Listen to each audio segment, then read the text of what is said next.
Welcome to today's story, Threads of Redemption in a Tapestry of Doubt, generated by StoryWave.ai, March 2024. Please tap that like button, share, and subscribe for more. Chapter 1, An Ordinary World. The morning light spills through the blinds, casting lines of gold across the worn oak of the bedroom floor.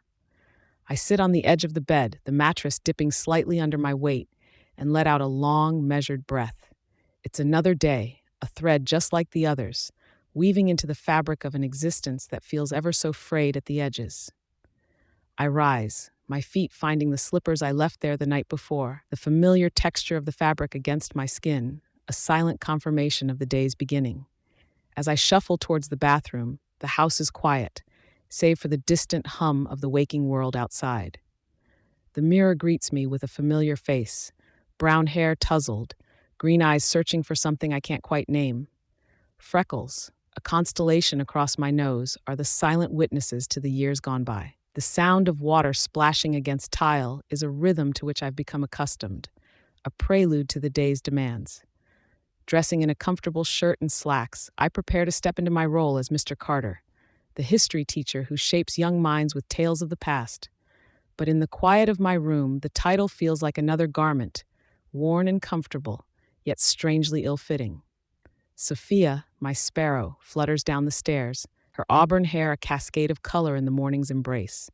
She's 15 now, and each day I see less of the child she was and more of the young woman she's becoming. Morning, Et, she greets me, her voice a soft melody, her hazel eyes holding worlds I've yet to understand. Morning, Sophie, I reply, the name a gentle note in the air between us. I watch her move around the kitchen, her petite frame a dance of grace and growing independence. She pours herself some cereal, her movements deliberate, the doodles on her notebook a monument to a mind always wandering, always wondering. We sit at the table, our breakfast a silent accord, the day's beginning a ritual we perform wordlessly. There's a chasm between us, filled with the unsaid, the questions we don't ask, the answers we're afraid to hear.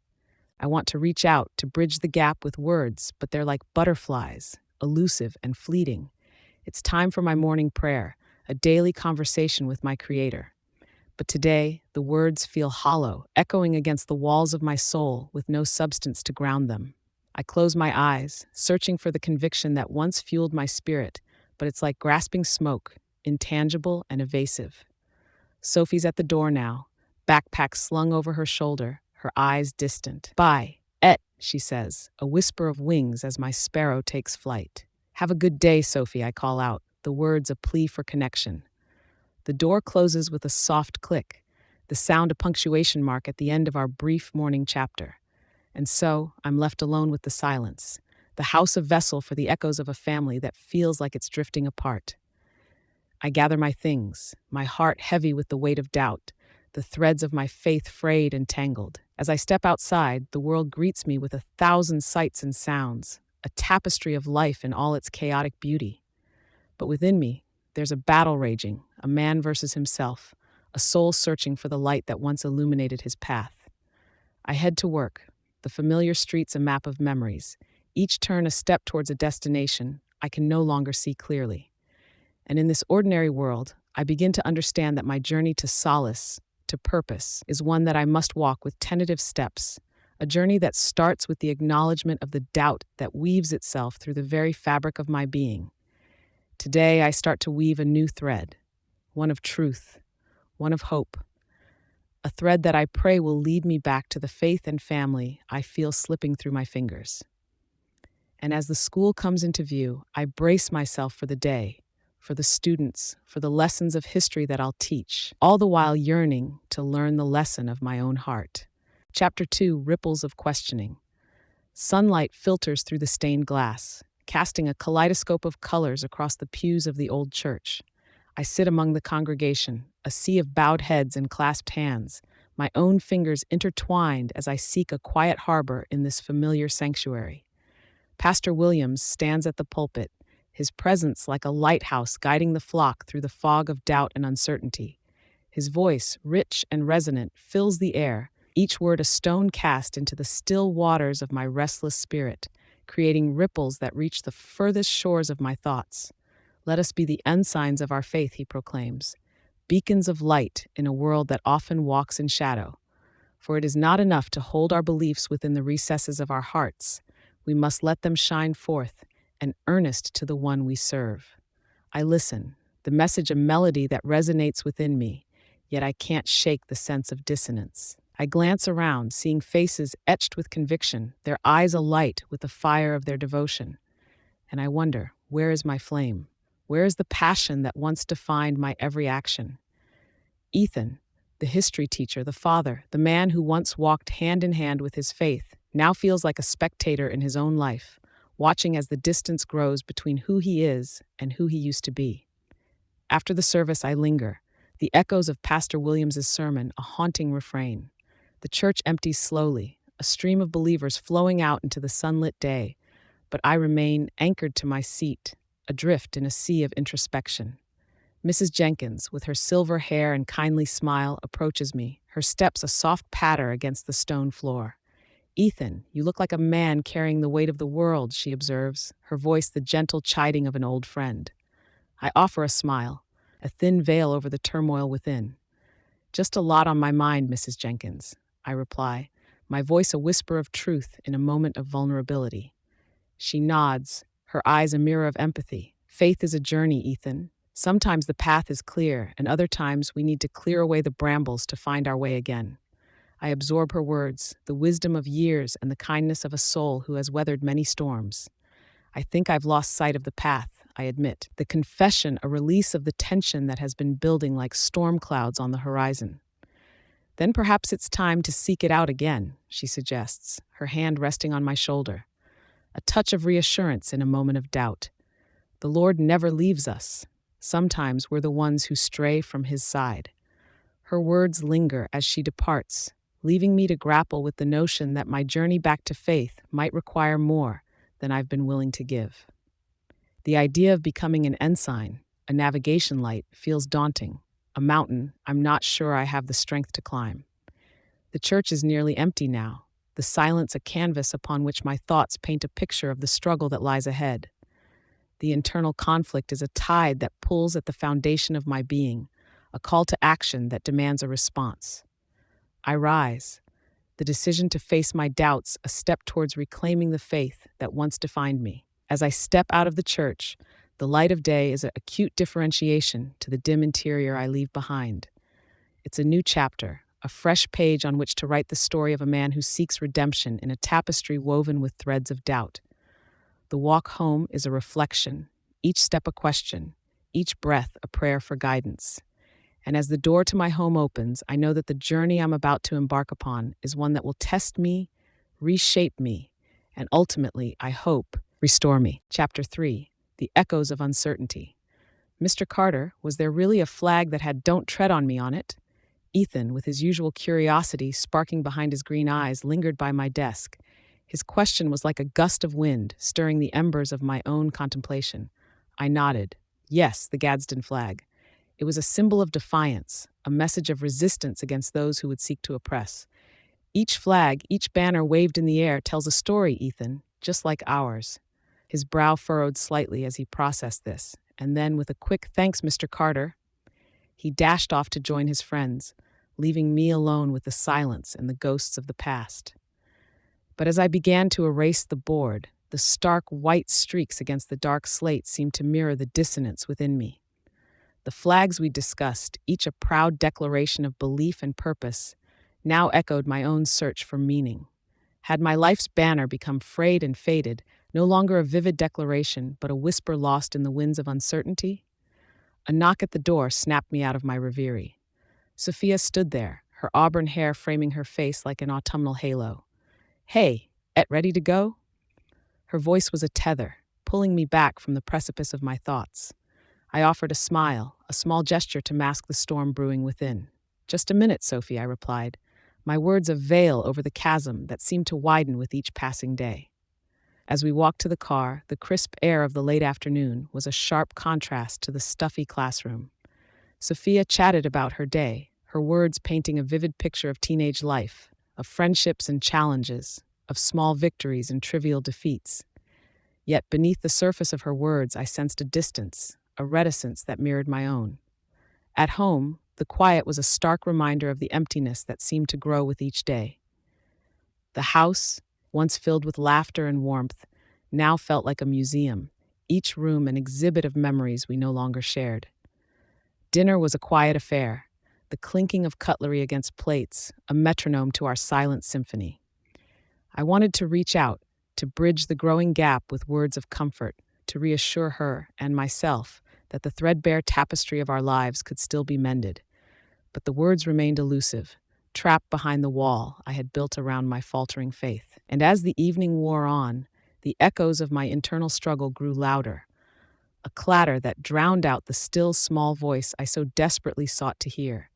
In the solitude of my study, surrounded by books and artifacts of a history rich with certainty, I pondered my own place in the grand narrative. The flags of the past, symbols of identity and purpose, seemed to mock me with their assuredness, a marked difference to the flagging spirit that now defined my days. The echoes of uncertainty were a relentless tide, each wave a reminder of the battle I faced within, a man grappling with his own beliefs, his own history. And as the moon climbed high into the night sky, I knew that the dawn would bring no easy answers, only the promise of another day to search for the ensign of my soul. Chapter 4, A Child's Innocent Query. Dad, can I ask you something? Her tone, usually bright with the typical energy of youth, carried a weight that immediately drew my attention. Of course, Sophie, I said, placing the book aside, my full attention now on her. She hesitated, fidgeting with the hem of her shirt. Well, it's just, you used to be the first one up on Sundays, humming hymns while making pancakes. Now it's like you're somewhere else. You don't even sing in the car on the way to church anymore. Did something happen? Her question, innocent and direct, struck a chord in me. How could I explain the tangled thoughts and feelings clouding my heart? The spiritual spark that once lit up our Sundays now flickered uncertainly. I sighed, searching for words that wouldn't betray the inner turmoil her question had stirred. Sophie, sometimes we go through seasons where things inside us change. My enthusiasm for church hasn't gone away. It's just that sometimes grown-ups have a lot on their minds. Sophie looked at me, her hazel eyes searching for the reassurance they were used to finding. But church is supposed to help with that stuff, right? When you're worried or sad, that's when you lean on faith the most. I nodded slowly, her simple logic a mirror reflecting the complexity of my struggle. You're right, Sophie, and I'm trying to figure things out. Just give me a bit of time, okay? She nodded, though the puzzled look didn't leave her face. The distance between us felt like a chasm that had opened up silently, one I hadn't noticed until now. Okay, Dad, I just miss how things used to be, you know? I know, sweetheart. I do too, I replied, the admission a whisper of truth in the growing shadows of the room. Sophie stood up, giving me a small, uncertain smile before heading to her room. I listened to the soft retreat of her steps, each one echoing the questions I knew were forming in her young mind, sparked by my own wavering certainty. The room now seemed emptier, the silence louder. I picked up the history book, but the words blurred before my eyes. My own question loomed large. How had my personal quest for meaning begun to shade the bright tapestry of my daughter's faith? That night, as the house settled into a quiet rhythm, I lay awake, the echoes of uncertainty a persistent hum in my ears. The path before me was shrouded in mist, each step forward a venture into the unknown. My own battle, a silent storm within, was now casting ripples over the tranquil lake of Sophie's belief. Tomorrow would come, with its routines and responsibilities, its moments of joy and flashes of doubt. But tonight, I wrestled with a silent prayer, a plea for guidance, for a sign to light the way through this unexpected journey that father and daughter now walked together, each in our own way, searching for the threads that would weave redemption into our tapestry of doubt. Chapter 5, The Tattered Flag. Sophie, come up here a second. I called down the attic stairs, unsure why I felt the need to share this discovery. Her head popped into view, auburn hair backlit by the light from the hallway. What is it, Dad? This flag, I said, holding it up for her to see. It belonged to your great-grandfather. See these symbols? Each one stands for a part of our family's history. She climbed the rest of the way up, her eyes widening as she took in the sight. It looks really old. What do the symbols mean? I pointed to a faded crest in the corner. This one here is the symbol of strength, something our family has always prided itself on. And this one, I traced a line along a cross, represents faith. Sophie reached out, her fingers brushing against the frayed fabric. It's kind of like us, isn't it? A bit worn out and patchy? I couldn't help but chuckle, though her words echoed the thoughts swirling inside me.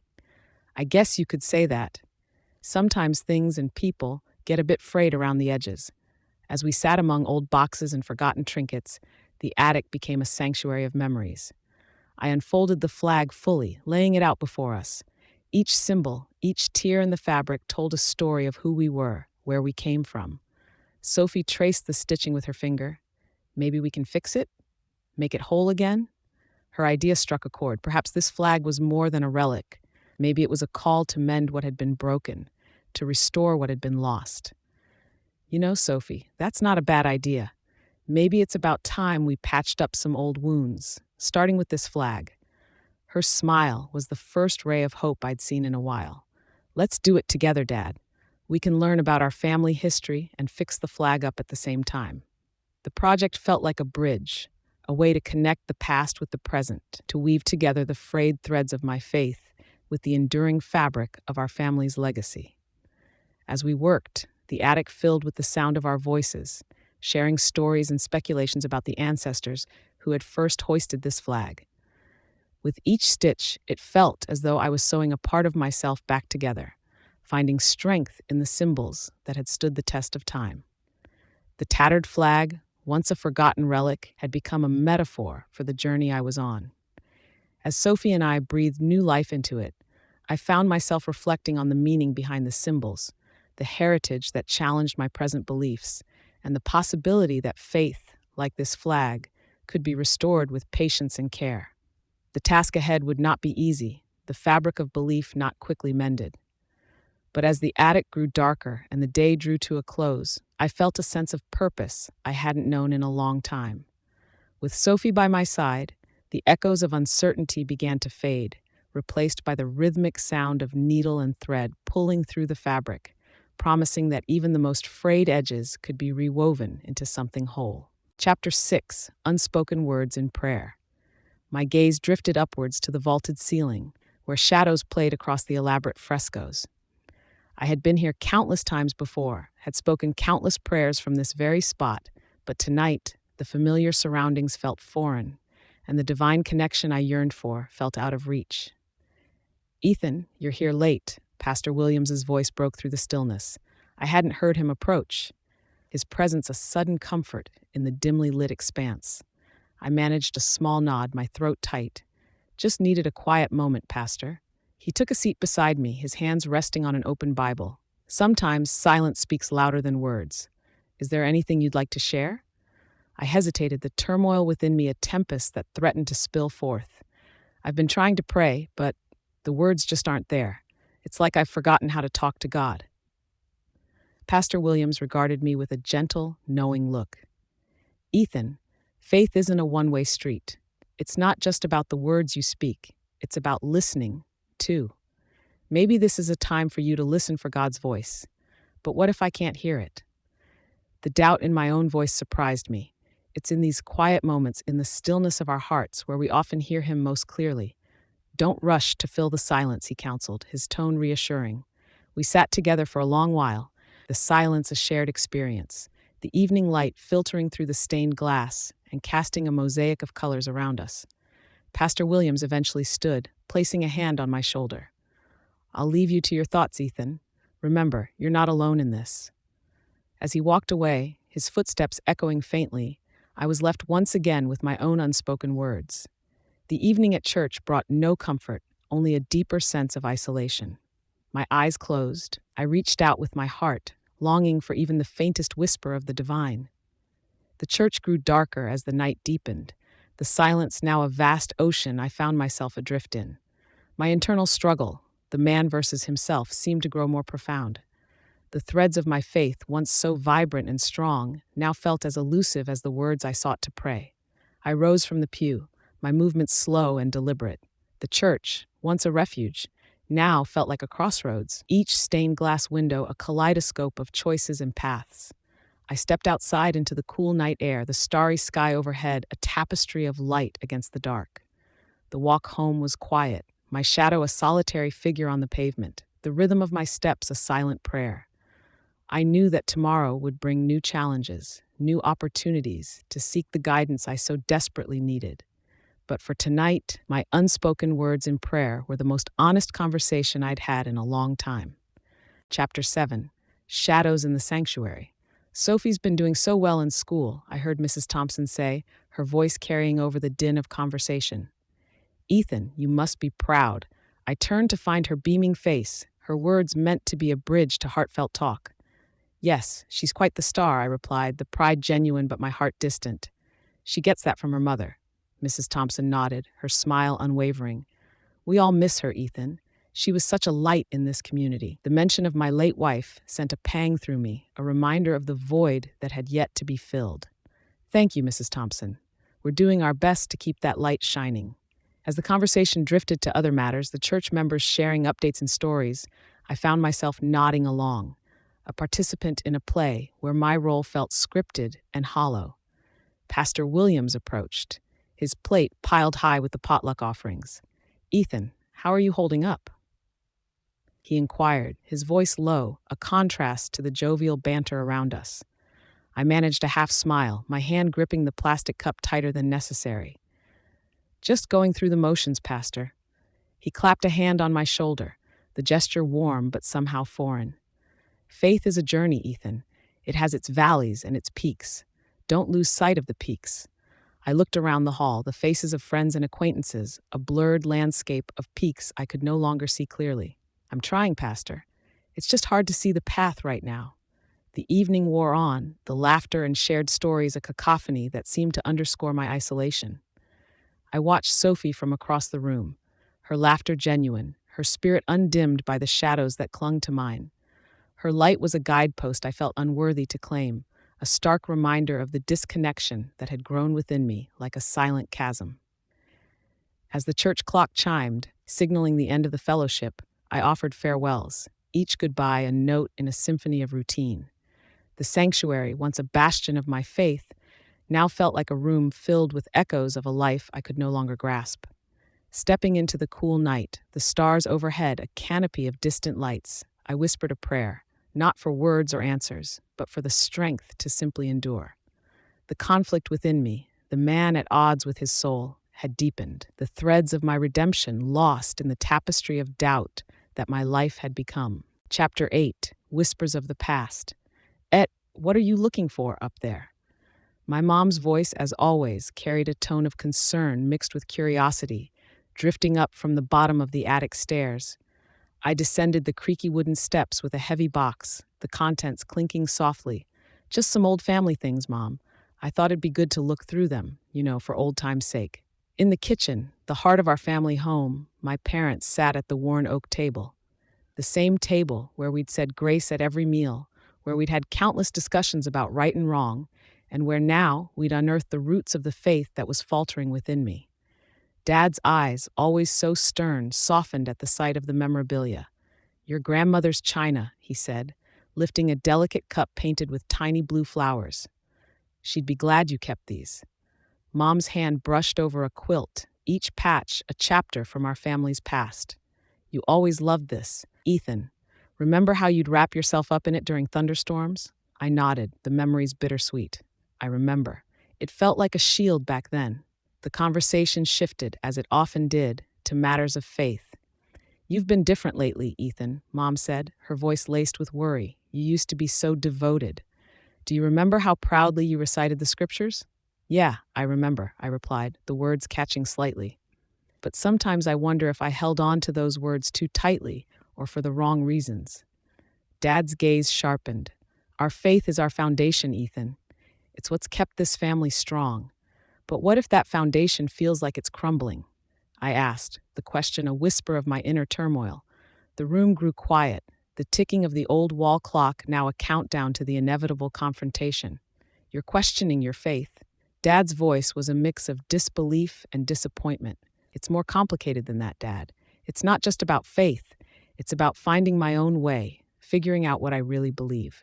Mom reached across the table, her fingers brushing mine. Ethan, we raised you the best we knew how. Your faith, it's who you are. I looked at them, at the concern etched into their faces, and realized that this was more than a crisis of faith. It was a redefinition of self. I know you did, Mom, and I'm not throwing it all away. I'm just trying to understand it, to make it truly mine. The air hung heavy with unspoken thoughts and feelings, the history of our family a tapestry as complex and intricate as the one of my own life. As the evening wore on, the dialogue between us continued, sometimes tense but always honest. The confrontation with my parents revealed long-held familial tensions, but it also opened a door to understanding the roots of my faith crisis. By the time we said our goodbyes, the night had settled in, a blanket of stars covering the sky. Driving home, the whispers of the past still echoed in my ears, but they no longer sounded like chains. They were the first notes of a new song, one that I would compose in the days and chapters to come. Chapter 9, The Burden of Legacy. Inside, the pews were polished to a soft glow, and the colored light from the stained glass windows danced across the stone floor. It was here, in this very sanctuary, where generations of my family had found their callings and their comfort. Sophie, who had insisted on coming along, walked beside me, her eyes wide with a mix of reverence and curiosity. "This place is huge, Dad. Did you really come here every Sunday?" I nodded, my voice a murmur that barely rose above the hush of the sacred space. Every Sunday, like clockwork. My parents believed in the power of tradition, of keeping the legacy alive. She ran her fingers along the back of a pew, tracing the intricate carvings. "It's beautiful, but it feels kind of heavy, you know?" I couldn't help but agree. It does. There's a lot of history here, a lot of expectations. Sometimes it feels like too much to carry. As we moved down the aisle, Mr. Donnelly, the church caretaker, emerged from the shadows near the altar, his familiar face creased with a welcoming smile. "Ethan, what a pleasant surprise. And this must be little Sophie. Not so little anymore, I see." Sophie grinned at the gentle tease. "Hi, Mr. Donnelly. Dad's shown me pictures of this place, but it's my first time here." Mr. Donnelly's eyes met mine, a glimmer of understanding passing between us. "Your family has always been a pillar of this congregation, Ethan. We've missed your presence." The words were meant as a compliment, but they landed with the weight of a stone in my stomach. "I've been searching, Mr. Donnelly, trying to find my way back in my own time." He nodded, his hand patting my shoulder in a fatherly gesture. "The path of faith is a winding one. No one walks it without stumbling now and then." Sophie looked between us, her expression thoughtful. "Dad's been working on it, though. We even started fixing up the old family flag together." "A flag, you say?" Mr. Donnelly's interest was piqued, his tone encouraging. "That's a fine way to connect with your roots, Ethan. Remember, you're not just carrying a legacy for the past. You're shaping it for the future, for Sophie here and for yourself." His words, meant to inspire, only served to underscore the turmoil within me. I was caught in a struggle between honoring the past and forging my own path, between the man I was expected to be and the man I yearned to discover. Sophie squeezed my hand, her presence a silent support that bolstered my resolve.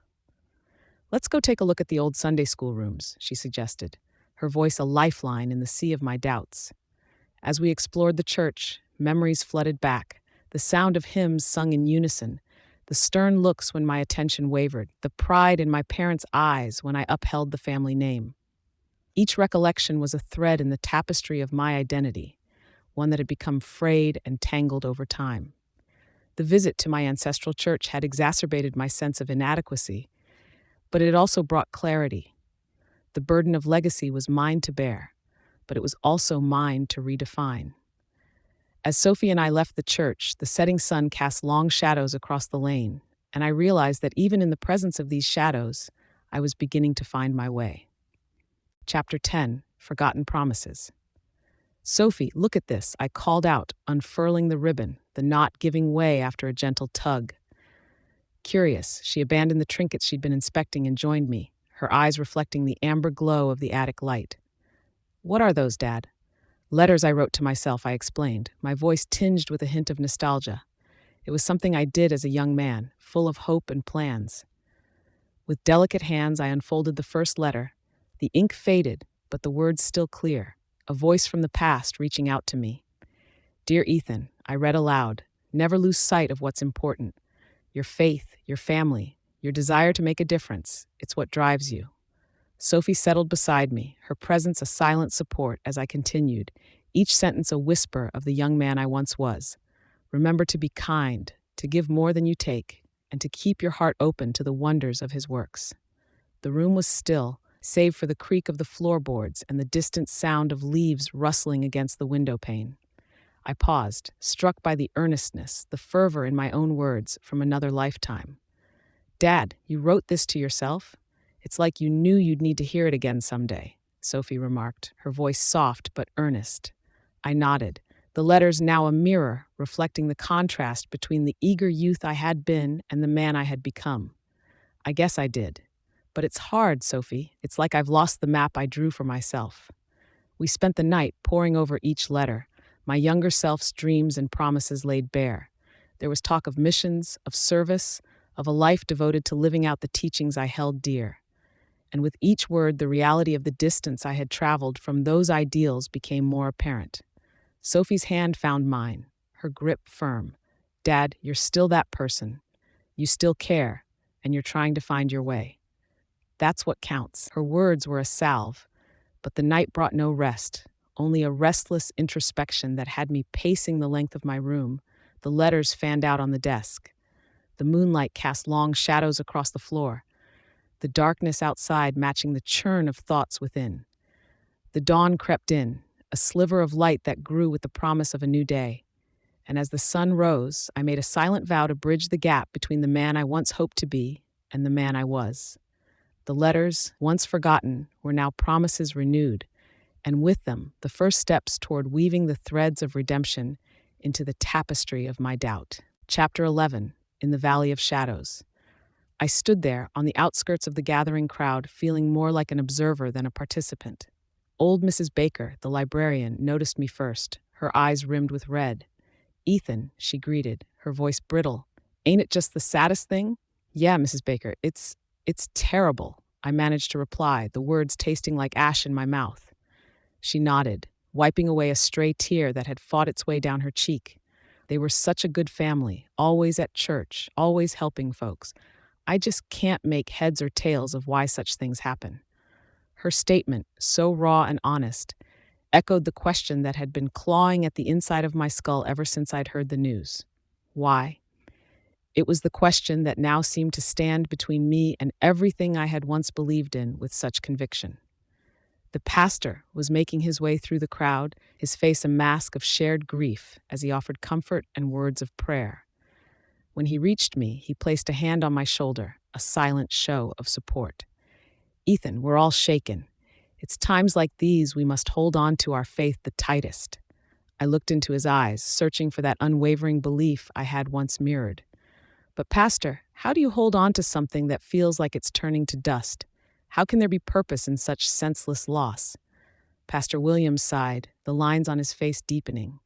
I wish I had all the answers, Ethan. But faith is about trust, even when the path is clouded. Especially then. I wanted to believe him, to find solace in his words, but the chasm within me only seemed to widen, the shadows growing darker and more oppressive. I'm trying, Pastor. I really am. It's just that everything I thought I knew, it's like it's slipping through my fingers. Sophie's hand found mine, her grip tight. Dad, remember what you always taught me? About how the night is darkest just before the dawn? Her voice was a balefire in the night, a reminder of the strength and hope I was struggling to cling to.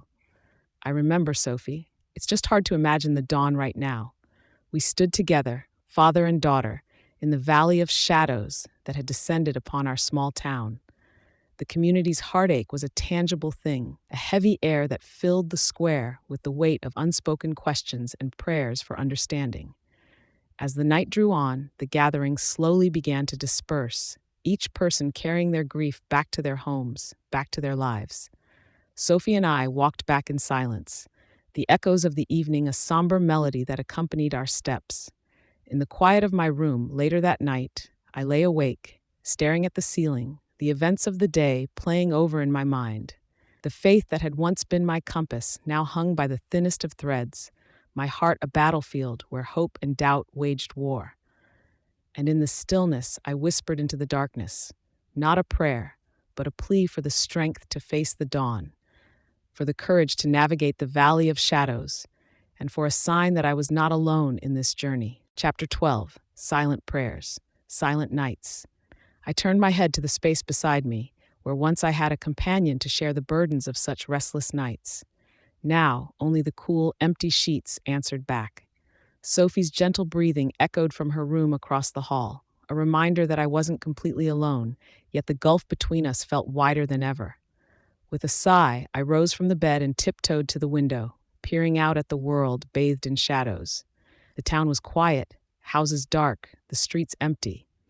The silence was a canvas, and my thoughts painted it with doubts and questions that had no answers.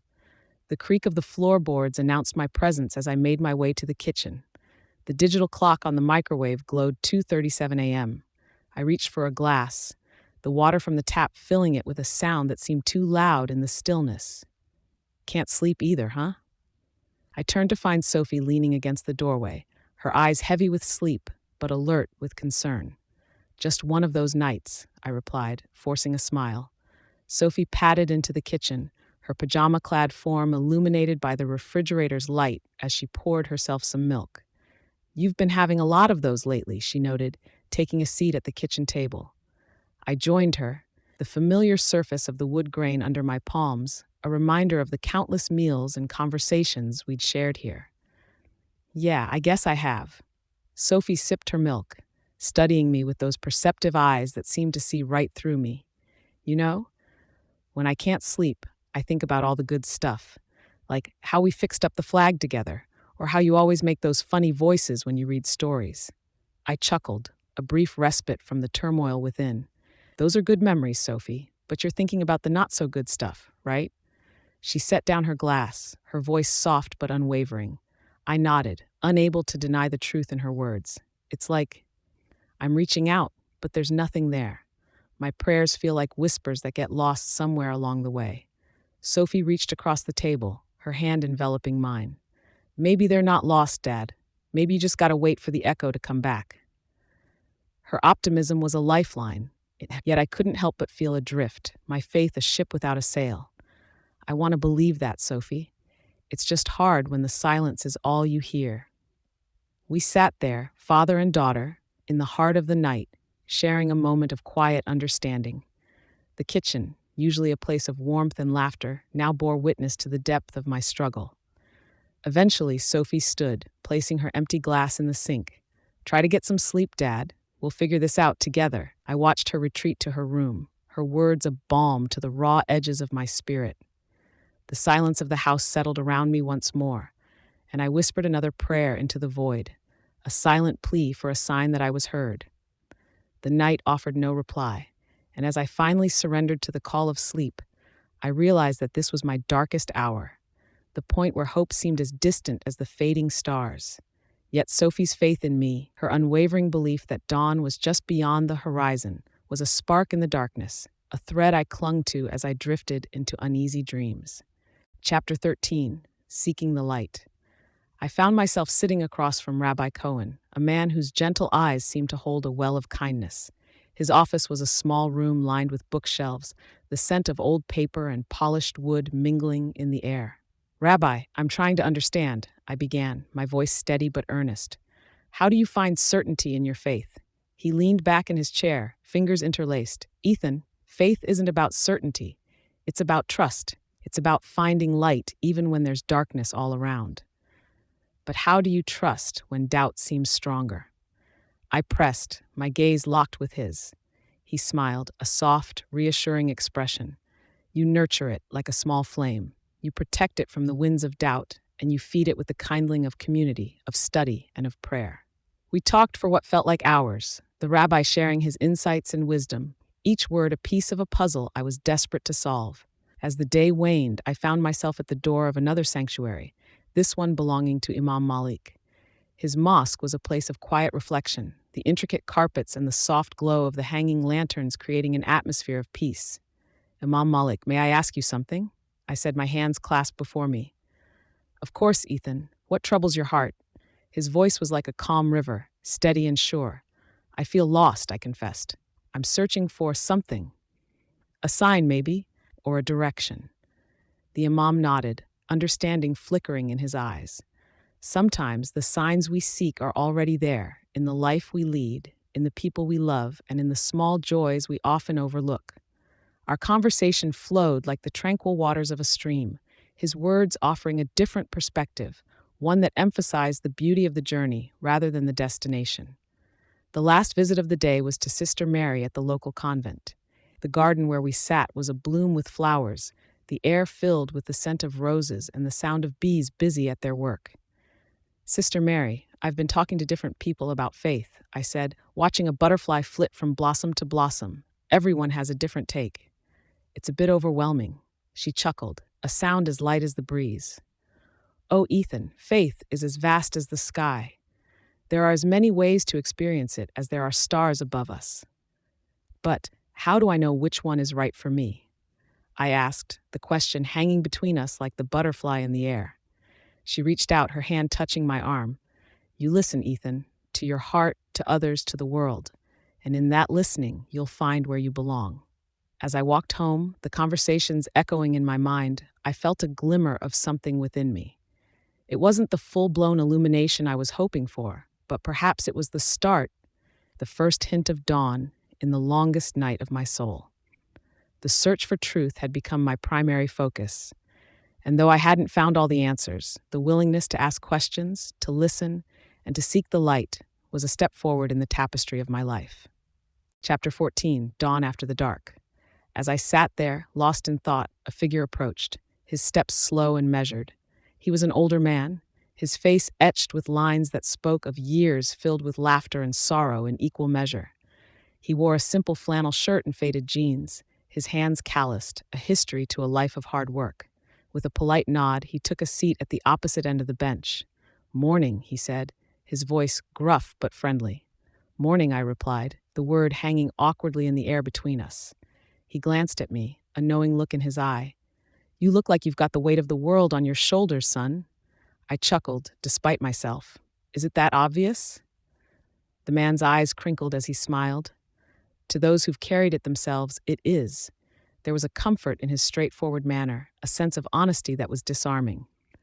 I've been doing a lot of thinking, I confessed, about faith, about life. It's been hard. The man nodded, looking out across the park, where the first hints of light were beginning to paint the horizon. I've had my own tussles with faith. There was a time when I thought I'd lost it completely. I leaned forward, my interest piqued. What happened? He sighed, a long, slow breath that seemed to carry the weight of memories. Life threw me a curveball, a big one. Lost my wife to illness, and it nearly broke me. For a long time, I was angry, questioning everything I ever believed in. His words echoed my own inner turmoil, and I found myself inching closer, eager to hear more. How did you get through it? Time, he said simply. Time, and a lot of soul-searching. I had to find my own reasons to believe, not just the ones I'd been taught. We talked as the sky turned from indigo to a soft blue, the man sharing his story, each word a thread weaving a tapestry of buoyancy and hope. He spoke of dark days and brighter tomorrows, of the support of friends and the solace found in unexpected places. As the sun finally crested the horizon, bathing the world in a warm glow, I felt something shift within me. The stranger's testimony, his raw and honest account of his struggle with faith, sparked a moment of clarity. It was as if his words were a key, unlocking a door I hadn't realized was there. Thank you, I said, as he rose to leave. You've given me a lot to think about. He tipped his hat, a gesture from another era. We're all in this together, son. Don't you forget that. I watched him walk away, his figure gradually swallowed by the morning light. A glimmer of hope had surfaced, a sense that perhaps I wasn't as lost as I'd thought.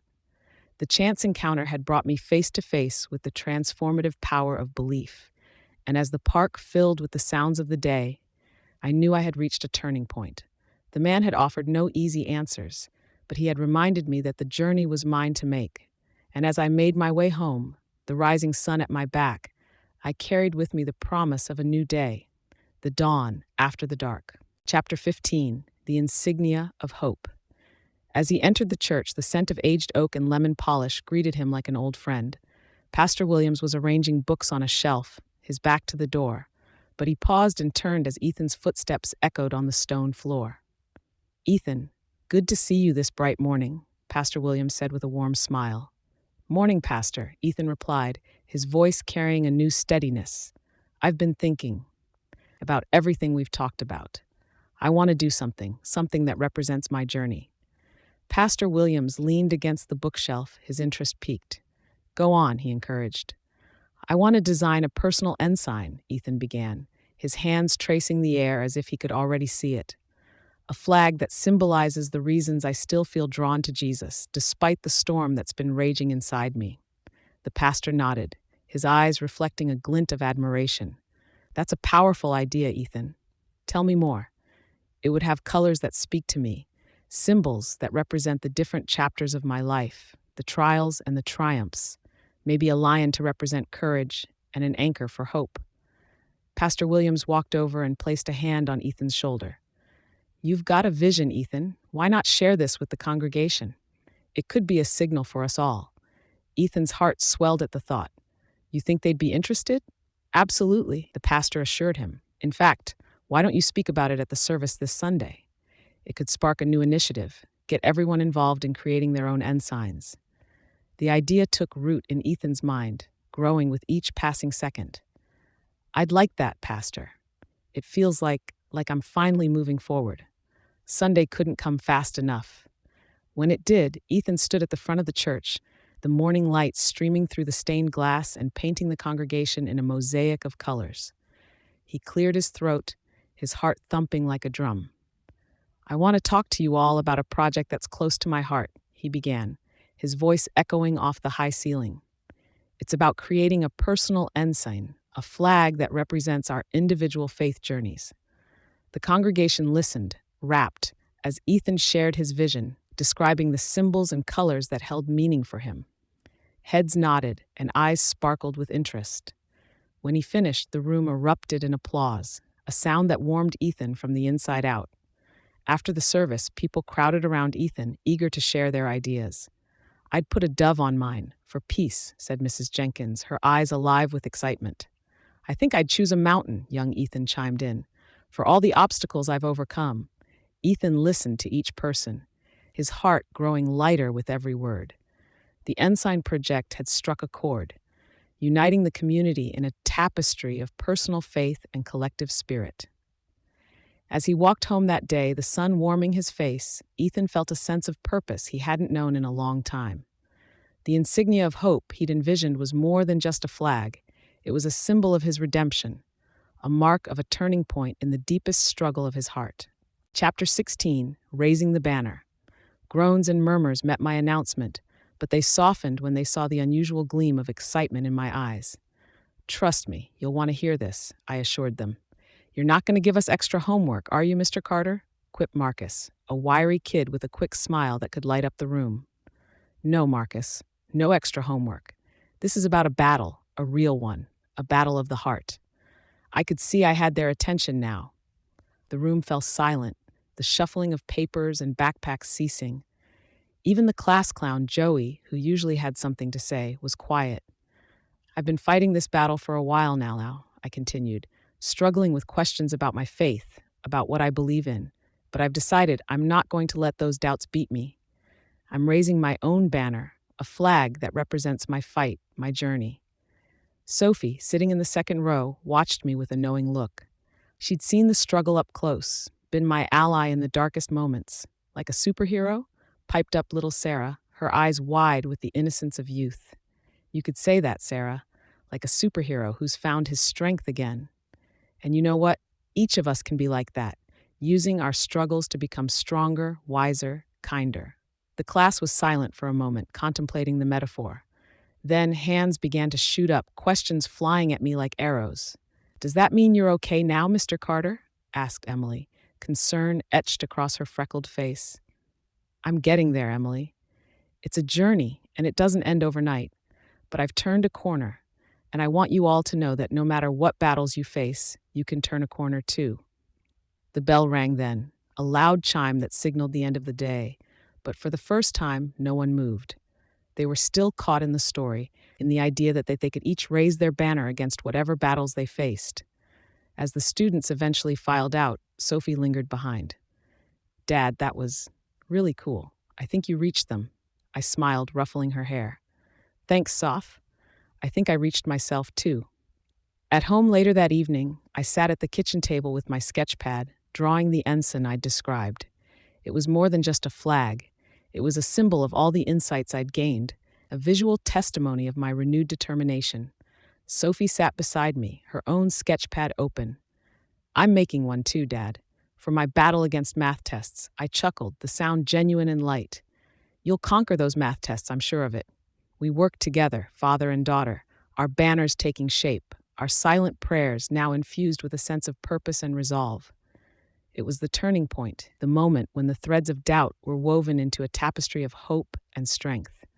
The night closed in, a blanket of stars spread across the sky, but inside, the light of our determination burned bright, guiding us forward.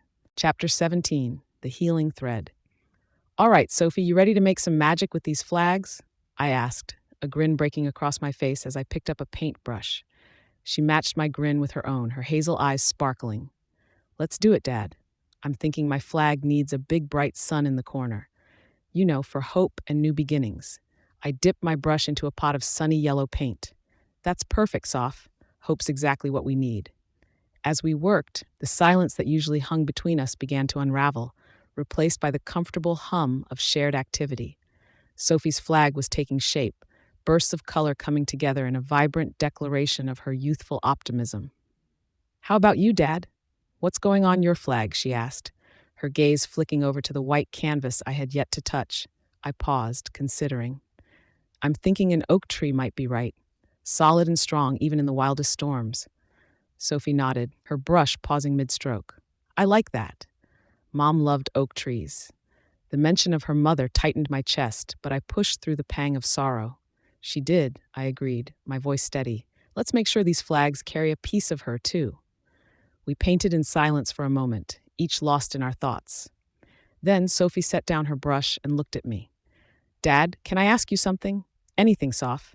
She toyed with the edge of her flag, her expression serious. "All this stuff with the flags, the church, the changes. Are you really feeling better about things? About your faith?" I laid my brush down and met her gaze. "I'm getting there, Sophie. It's like I've been on this long, dark road, but I'm finally seeing a light up ahead. It's not just about feeling better. It's about growing, understanding more about myself and what I believe." She smiled, a gentle, understanding curve of her lips. "I'm glad, Dad. I've missed seeing you happy." I reached across the table, my hand covering hers. "I've missed it too, but we're getting there, together." This, I gestured to our flags, is just the start of it. As we continued, the room filled with the sounds of creation, the swish of brushes, the snip of scissors, and the laughter that bubbled up when Sophie accidentally painted a streak of blue across my nose. By the time the sun began to dip low in the sky, casting long shadows across the kitchen floor, our flags were complete. Sophie's was a tapestry of hope, alive with color and light. Mine was a record to perseverance, the sturdy oak standing tall amidst a field of green.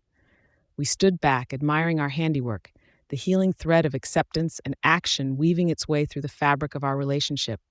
"Look at us, Dad. We made something beautiful," Sophie said, her arm looping through mine as we gazed at the flags hanging side by side. "We sure did, Soph. We sure did." And in that moment, I knew that the road ahead might still hold its share of shadows, but with Sophie by my side, and our flags as a reminder of the journey we shared, there was nothing we couldn't face. Chapter 18, Echoes of Victory. "Mr. Carter, this is quite the gathering," said Mrs. Jenkins, her voice carrying over the hum of the room as she approached me, her own ensign a patchwork of pastels. "It's something, isn't it?" I replied, surveying the room with a sense of wonder. I never imagined it would take off like this. Mrs. Jenkins laid out her ensign on one of the long tables. "Your idea, Ethan. It's given us all a chance to share our journeys. It's wonderful." I could feel the eyes of the community on me, their expectations a weight I was learning to carry with grace. "We've all got our battles, our mountains to climb. I figured it's time we celebrate that, together. As the hall filled with the sounds of creation, I made my way through the crowd, stopping to admire the burgeoning ensigns, each a personal declaration of faith. Young Ethan, the kid from my class, waved me over with a grin. "Check it out, Mr. Carter!" He beamed, pointing to the mountain he'd painted, a trail zigzagging up its side. "It's my path, through the tough stuff." "It's brilliant, Ethan," I said, clapping him on the shoulder. "Keep on climbing."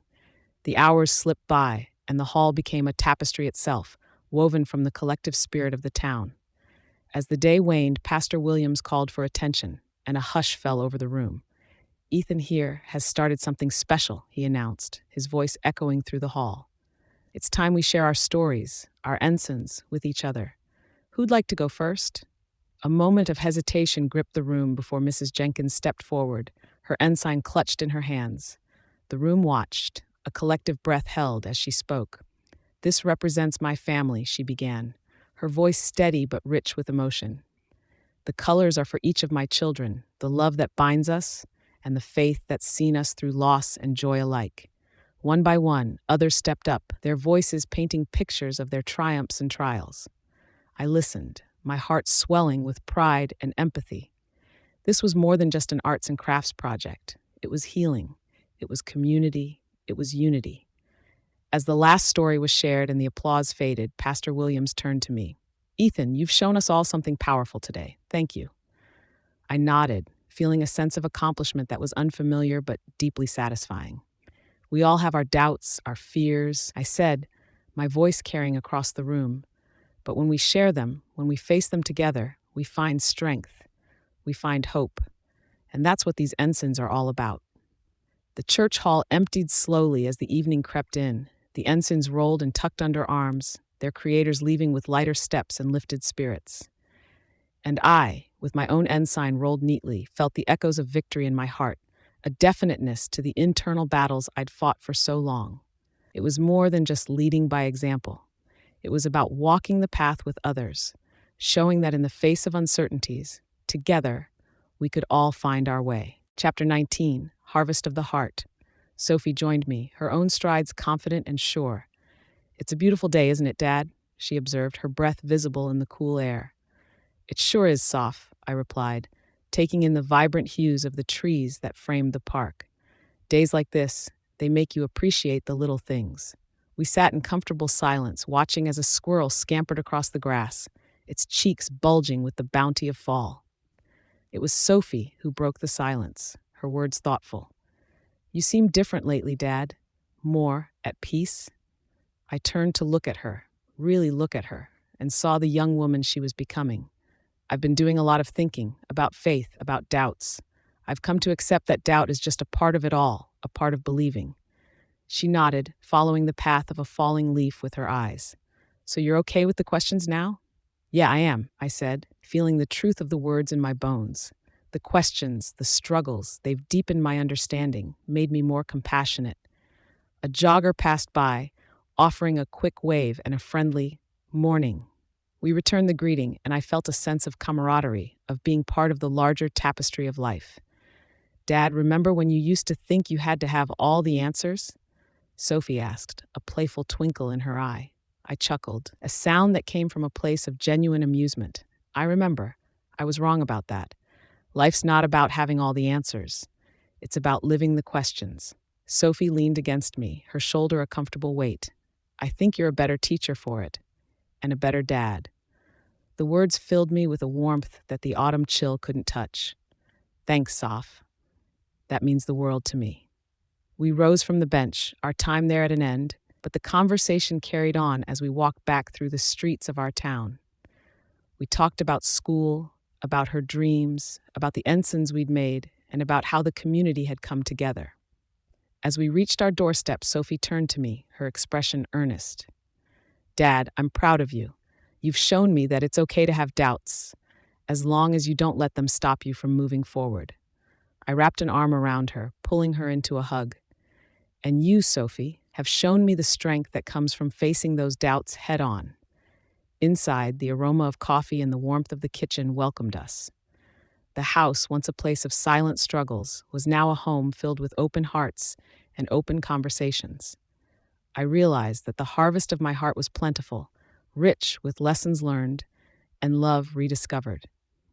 As I poured 2 mugs of coffee and joined Sophie at the table, I knew that this chapter of my life, one marked by a man versus himself, was coming to a close. A renewed sense of peace had settled within me, a peace that came from knowing that faith wasn't about the absence of doubt, but the presence of hope and the courage to keep seeking the light, even on the darkest of days. Chapter 20, Forward in Faith. Sophie wandered into the room, her hair tousled from sleep. "Morning, Dad. What are you working on?" I glanced up from the papers spread before me, each sheet filled with notes and sketches. "Morning, Sophie. I'm planning a series of workshops for the church. I want to help others create their ensigns, just like we did." She leaned over the desk, her interest evident as she scanned my plans. "That sounds amazing. Can I help?" "Of course you can," I said with a chuckle. I was counting on it. The smell of coffee wafted in from the kitchen, a comforting aroma that promised a fresh start to the day. We moved into the heart of the home, where the family's large rectangular kitchen table stood laden with the remnants of breakfast. As we sipped our coffee, I shared more of my vision. Each workshop will be a place for folks to talk about their faith, the ups and downs. They'll get to put that journey into something they can see and touch, something that reminds them they're not alone. The front door creaked open, and Pastor Williams stepped inside, his presence filling the room with a sense of quiet strength. "I heard about your idea, Ethan. It's just what this community needs." Sophie smiled, offering the pastor a muffin from the batch she'd baked the night before. "Dad's full of good ideas." The pastor accepted the treat, his eyes twinkling with mirth. "That he is." "Ethan, this project could be the seed that grows into something much more significant. It's about more than flags. It's about connection, growth." I nodded, feeling a sense of purpose that had once eluded me. I want everyone to feel like they have a voice, that their story matters. We sat around the table, the morning light now spilling through the windows, as we discussed the logistics and the potential impact of the workshops. Sophie's enthusiasm, Pastor Williams's wisdom, and my own renewed faith created a potent mixture of ideas and possibilities. As the meeting drew to a close, I felt a profound sense of gratitude for the journey that had led me here. The struggles with doubt, the Unsigned project, the conversations with leaders of different faiths, it had all woven together into a fabric of understanding that I was now eager to share. Sophie and I waved goodbye to the pastor as he headed out, the morning now in full bloom, the vibrant greens and golds of the day a mirror of the hope that filled my heart. "I'm proud of you, Dad," Sophie said, squeezing my hand. I squeezed back, my heart light. "I couldn't have done it without you, Soph." The chapter of my life marked by doubt and conflict was ending, but a new one was beginning, one of teaching, sharing, and walking forward in faith with those around me. As I looked out at the day, at the community I was now ready to serve in a new way, I knew that the path ahead was bright with promise, and I was ready to walk it with confidence and joy. The end. Thank you for listening. We hope you enjoyed Threads of Redemption in a Tapestry of Doubt. Please smash that like button, share, and subscribe to our YouTube channel for daily storytelling adventures.